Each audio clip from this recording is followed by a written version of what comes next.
Border guard বাংলাদেশের মহাপরিচালক আমাদের সীমান্তবর্তী সকল ব্যাটালিয়ন এবং সীমান্তে দায়িত্বরত বিজিবি সদস্যদের নির্দেশনা দিয়েছেন আমাদের সীমান্ত ব্যবহার করে যেন কোনো ধরনের অবৈধ অস্ত্র, গোলাবারুদ, বিস্ফোরক দ্রব্য ব্যবহার, প্রবেশ এবং পরিবহন কোনোভাবেই না করা যায়।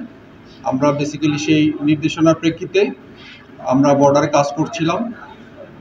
আজ 24শে এপ্রিল আনুমানিক দুপুর 2 ঘটিকায় আমাদের চকপাড়া সীমান্তের একটি চৌকস টহল দল একটা তথ্য পায় যে আমাদের সীমান্ত ব্যবহার করে রাস্তা দিয়ে বিপুল পরিমাণ বিস্ফোরক দ্রব্য রাজশাহী হয়ে বিভিন্ন জেলায় পরিবহন হবে। সেই তথ্যের ভিত্তিতে আমরা বিভিন্ন জায়গায় তল্লাশি অভিযান পরিচালনা করি।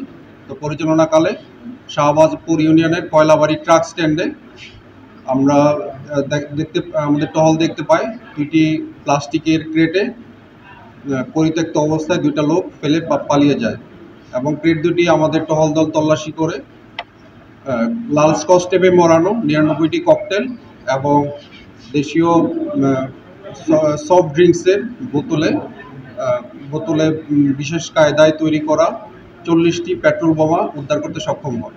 পেট্রোল বোমা এবং ককটেল সহ আজ শিবগঞ্জ থানায় জিডি করে জমা করা হয়। ধন্যবাদ সবাই।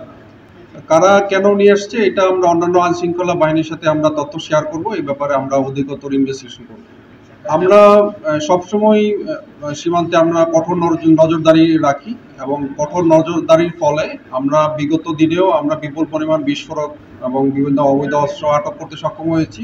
তো এই ধরনের যদি তথ্য পাওয়া যায় এবং আমরা সীমান্ত ব্যবহার করে যদি কেউ ধরনের চোরাচালান করার চেষ্টা করে আমরা বিজিবি কঠোর অবস্থানে জিরো টলারেন্স এই ব্যাপারে আমরা আটক করতে পারবো ইনশাআল্লাহ।